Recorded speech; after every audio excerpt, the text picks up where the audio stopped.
Nyonya Rindi turun dari mobilnya, dia ke rumah sakit untuk memastikan apakah benar laki-laki itu adalah suaminya Safira. Kalau benar Safira melakukan hal itu kepada suaminya, Nyonya Rindi benar-benar marah dan membencinya. Bayangkan saja kalau itu adalah Gaskra putranya sendiri yang menjadi suaminya Safira nanti, dan dikurung disiksa seperti itu. Nyonya Rindi masuk ke ruangan rawat inap. Terlihat laki-laki yang kakinya tidak bisa berjalan ingin turun dari ranjang dengan dibantu oleh perawat. "Kamu, apakah kamu suaminya Safira?" tanya Nyonya Rindi tanpa berbasa-basi lagi. "Iya, perempuan itu tidak seperti yang kalian lihat, dia seperti iblis hanya untuk mencapai sesuatu yang dia inginkan, bahkan dia dengan tega melenyapkan anak kami yang masih di dalam kandungannya." Setelah berkata seperti itu, laki-laki itu terlihat menitik air matanya. Artinya Safira sangat keterlaluan dan memang gila-gilaan seperti iblis selama ini. Bahkan kedua orang tuanya Safira saat ini juga berada di kantor polisi, karena ternyata kedua orang tuanya mendukung kelakuan jahat Safira selama ini. Jadi perempuan itu hanya terlihat seperti perempuan yang baik. "Tapi kenapa dia melakukan itu sama kamu?" tanya Nyonya Rindi. "Dia ingin agar saya menceraikan dia, namun rumah dan tanah milik saya semua dia alih menjadi atas namanya, jadi saya tidak mau untuk menceraikan dia sebelum semua milik saya kembali, tapi berujung hidup saya seperti ini," jawab laki-laki itu. Nyonya Rindi tidak jadi ke kantor polisi. Dia malah banyak diam setelah pulang dari rumah sakit, membuat Gaskra dan yang lainnya menatap mamanya itu heran. "Gaskra, Mama minta maaf, Mama nggak jadi menjodohkan kamu dengan perempuan iblis itu," ucap Nyonya Rindi, membuat Gaskra dan papanya langsung saling pandang. "Kenapa? Bukannya Mama mau melihat aku berakhir di rumah sakit seperti suaminya itu?" jawab Gaskra. Nyonya Rindi menggeleng kepalanya cepat. "Mama nggak tahu kalau dia selama ini iblis berwujud manusia, bisa-bisanya dia menyiksa suaminya sampai separah itu, bahkan wajahnya banyak luka-luka dan lebam. Safira dan kedua orang tuanya memang biadab," kesal Nyonya Rindi. Gaskra malah terkekeh mendengar mamanya yang marah begitu. "Bukannya aku sudah bilang waktu itu, tapi Mama malah dengan santainya menyanjung-nyanjung dia dan membanggakan dia hingga merendahkan Sahra," balas Gaskra sambil menatap datar televisi di depannya sana. "Mama taunya dia perempuan baik Gaskra, bahkan dia juga seorang dokter jadi tidak mungkin akan melakukan hal aneh memalukan seperti itu," ucap mamanya, namun Gaskra hanya diam sambil menghela nafasnya panjang. "Nyonya, Tuan, makan malamnya sudah siap," ucap Bibi. "Iya Bi," sahut Gaskra. Mereka pun makan malam dengan hening. Gaskra juga malas memulai pembicaraan. Dia ingin membiarkan mamanya sadar sendiri dengan apa yang telah dia lakukan terhadap Sahra selama ini. Mungkin setelah ini, Gaskra pelan-pelan memberitahu mereka kalau dia sudah melamar Sahra, dan akan menikahi perempuan itu setelah melahirkan nanti. Cinta dan Dakan mengernyit keningnya heran, karena malam ini wajah Anissa dan Jay terlihat sangat beda sekali, terlihat berseri-seri seperti orang yang sedang dapat uang segepok di pinggir jalan biasanya. "Abang, kakak ipar, kalian abis dapat rezeki nomplok. Kok kayaknya malam ini kalian terlihat beda, lebih berseri-seri sekali," ucap Dakan. Anissa melirik suaminya yang hanya mengulaskan senyumnya dari tadi, sedangkan dua bocah itu juga nampak sangat penasaran. "Nanti aja, setelah selesai makan, baru aku kasih tahu kalian semua kabar bahagia ini," jawab Jay. "Kabar bahagia apa Dat? Apa Mommy dan Daddy sudah mendapatkan adik untuk Ale?" tanya bocah itu dengan mata berbinar. "Nanti setelah makan, nanti karena kesenangan Ale malah enggak jadi makan," sahut Jay sambil tersenyum kecil menatap putrinya yang nampak sangat tidak sabar. "Daddy, Ale kan penasaran. Ucap bocah itu mengerucut bibirnya sambil menghabiskan makanan di piringnya. Mom, Ale suapin ya, Momi kan sakit tadi pagi, pasti setelah Ale suapin langsung sehat. Ucap Ale dengan mata berbinar. Mau suapin Momi? Tanya Anissa dan bocah itu menganggukkan kepalanya. Anissa mendekatkan kursinya dan Ale menyuapinya makan. Terima kasih sayang. Suapan Ale membuat Momi makin lahap nih makannya, ucap Anissa membuat wajah Ale makin sumringah. Benarkah Mom? Kalau gitu Ale suka suapin Momi terus nih. Balas Ale sumringah. Cinta dan Dakan juga tersenyum melihat Ale yang begitu menyayangi Anissa. Disinilah mereka sekarang, sedang duduk di ruang tengah menunggu kabar bahagia dari Jay. Buruan bang. Apa sih kabar bahagianya? Apa abang ketemu sama papa? Tanya Dakan. Namun Jay menggeleng kepalanya. Sebentar lagi rumah ini makin ramai, karena akan bertambah anggota baru, ucap Jay dengan raut wajah sumringah. Cinta dan Dakan saling pandang lalu sama-sama menatap ke arah Jay dan Anissa bergantian. Abang mau nikah lagi? Pekik Dakan. Bu. Jay langsung melempar bantal tepat mengenai mulut laki-laki itu. Mulut kamu asal ceplas-ceplos aja, siapa yang mau nikah? Satu aja nggak akan habis. Jawab Jay lalu menatap istrinya sambil menyengir kuda. Terus anggota baru siapa? Apa abang mau menampung keluarga baru papa itu? Atau mantan mertua abang itu? Hobi sekali menebak, namun keluar jalur semua. Ketus Jay menatap kesal adiknya. Terus berita bahagianya apa bang? Tanya Dakan menatap serius abangnya. Kakak ipar kamu hamil.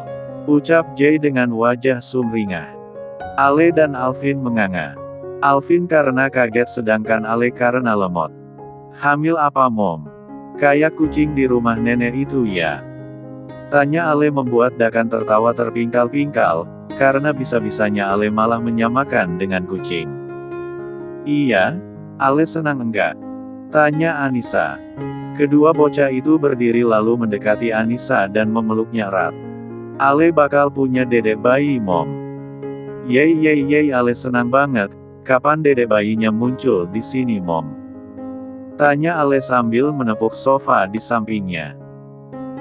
Nunggu 9 bulan sayang. Enggak bisa langsung lahir sekarang karena dia juga butuh proses.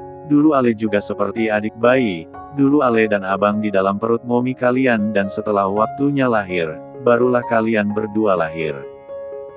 Jawab Anissa menjelaskan dengan pelan-pelan agar Ale bisa mengerti. Alvin bisa mengerti, sedangkan Ale masih lemot karena nampak diam sambil menatap Dedi dan Mominya bergantian. Jadi adik masih lama ya Mom? Anissa mengangguk pelan, lalu meminta Ale untuk duduk di pangkuannya. Karena mungkin nanti kalau perutnya sudah buncit enggak bakalan bisa lagi memangku bocah itu. Jangan Mom, Ale berat, kasihan adik. Ucap Alvin. Bocah itu sangat pengertian sekali. Karena mendengar kata kasihan adik, Ale menatap perut Anissa. Mungkin dia mengira perut Anissa itu transparan dan adik bayinya bisa kelihatan di dalam perut. Mana bang? Kok enggak kelihatan? Apa abang tadi bisa melihat adik bayi? Tanya Ale membuat mereka semua malah terkekeh. Dat, karena ada adik bayi di perut Momi, mulai sekarang Momi akan tidur sama Ale, biar Ale jagain Momi dari zombie, terus Dedi tidur sama abang aja, abang mau kan bobo sama Dedi? Iya. Sahut Alvin membuat Jay mendelikkan matanya. Enggak bisa, Momi kamu enggak bisa tidur kalau jauh-jauh dari Dedi, Ale. Dedi kan sudah mengabulkan permintaan kamu yang minta adik, sekarang kamu harus nurut sama Dedi dan Momi, sayang adik enggak? Tanya Jay sambil menghela nafasnya pelan. Karena Ale sayang Momi, makanya Ale mau jagain Momi Dat. Kenapa Dedi enggak mau dengerin Ale hiks? Bocah itu langsung menangis sambil memeluk perut Anissa pelan. Jay hanya bisa mengacak rambutnya frustasi, dia tidak akan bisa menang kalau adu mulut sama Ale, dan pemenangnya sudah pastinya adalah bocah itu. Mas, kenapa enggak mau ngalah? Nanti kalau dia nangis terus bisa membuat dia sakit, karena bisa membuat kepalanya pusing. Ucap Anissa pelan sambil mengusap punggung bocah itu yang terus menangis sesegukan. Tapi cuman malam ini aja, besok harus balik ke kamar kamu ya, ucap Jay merayu bocah itu lalu mengangkat dan memanggulnya. Kalau zombinya nggak datang lagi, Ale akan bobo sama abang. Jawab bocah itu sambil mengusap air matanya. Jay mengecup-ucup kepala putrinya sambil minta maaf. Maafin Dedi, di kamar nggak ada zombie kok sayang, itu cuma nyamuk. Ucap Jay pelan. Mana ada nyamuk sebesar itu Dat? Jawab Alea mendongakkan kepalanya.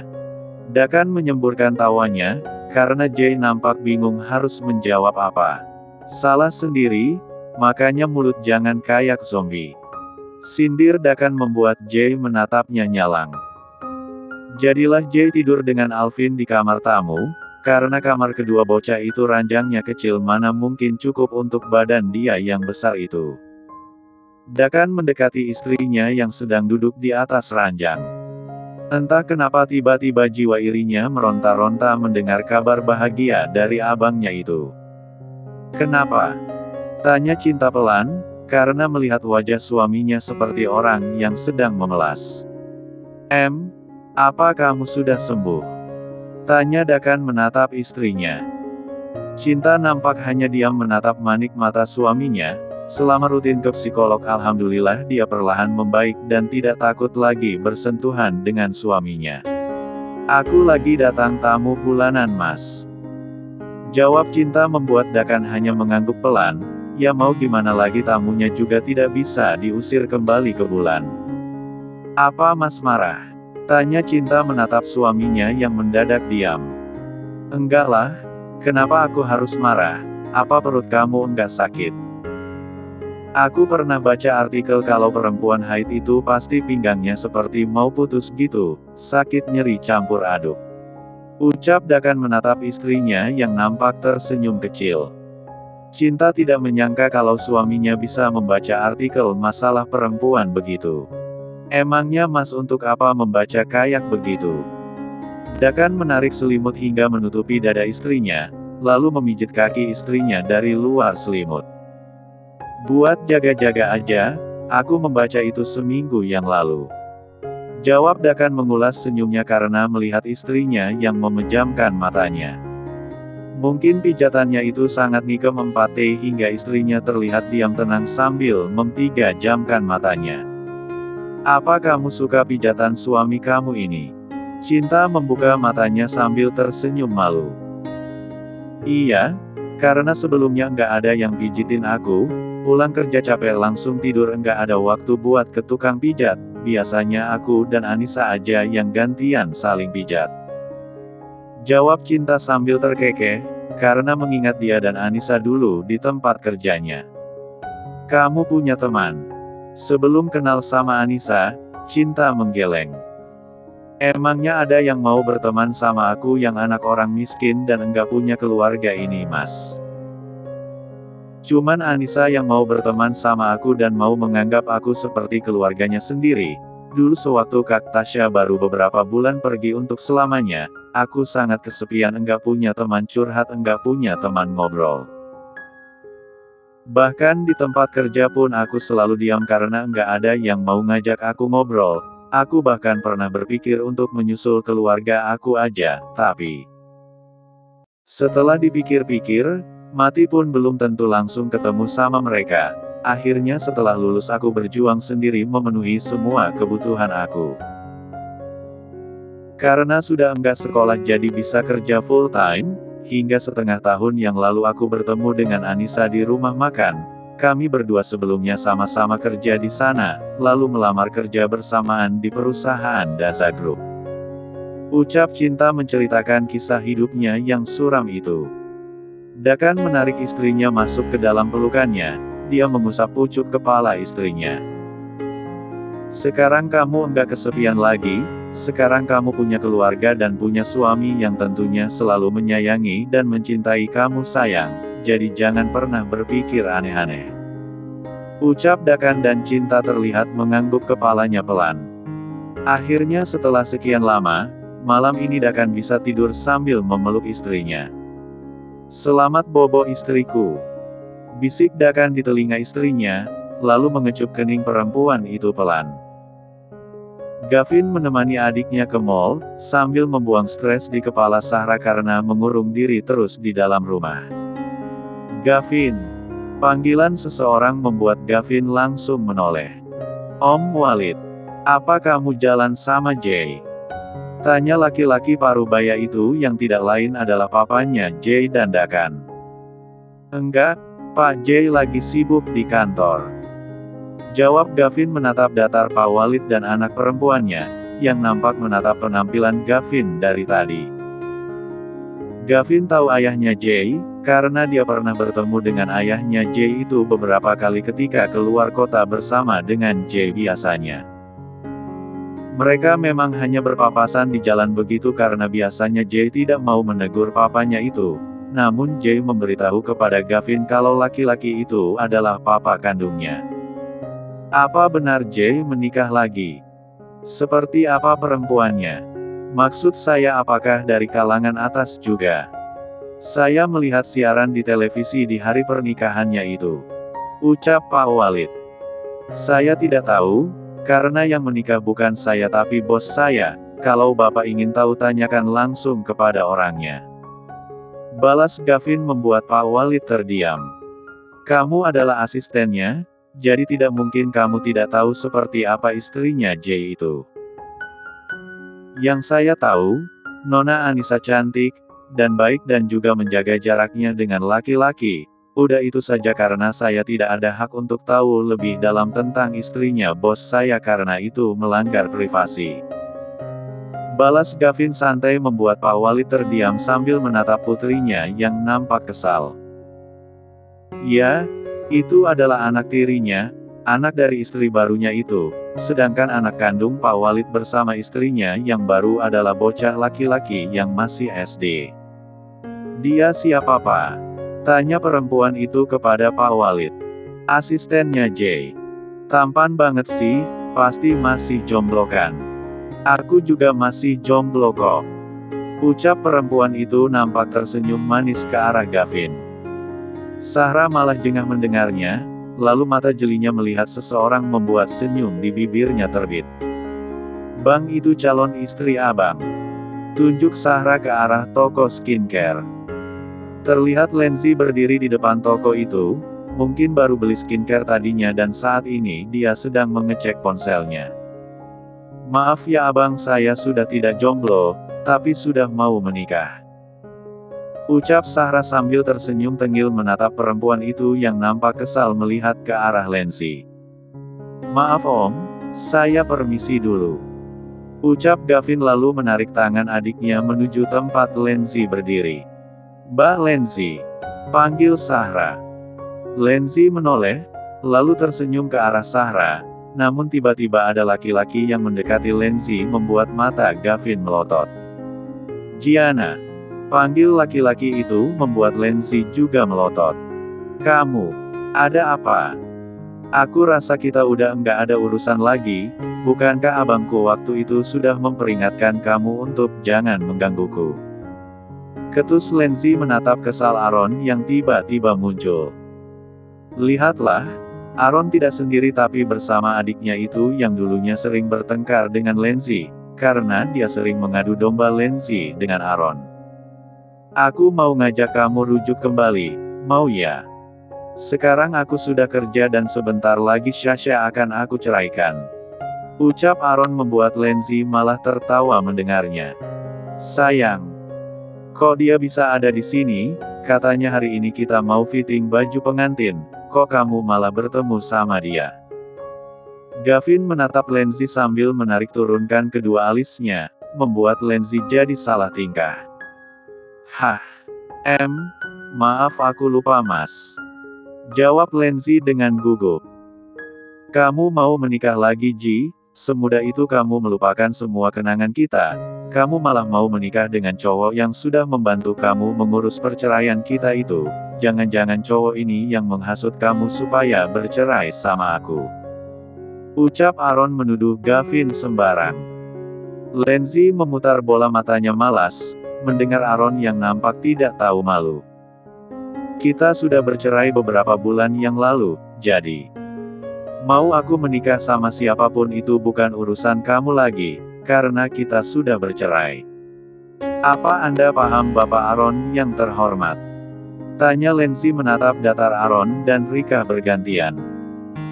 Heh, lo itu dulunya cuman anak orang miskin Ji, sekarang mendadak kaya belagu banget jadi orang. Semoga kamu bukan anak kandung mereka dan kamu diusir nantinya. Sentak Rika menyumpah sarapah Lindsay.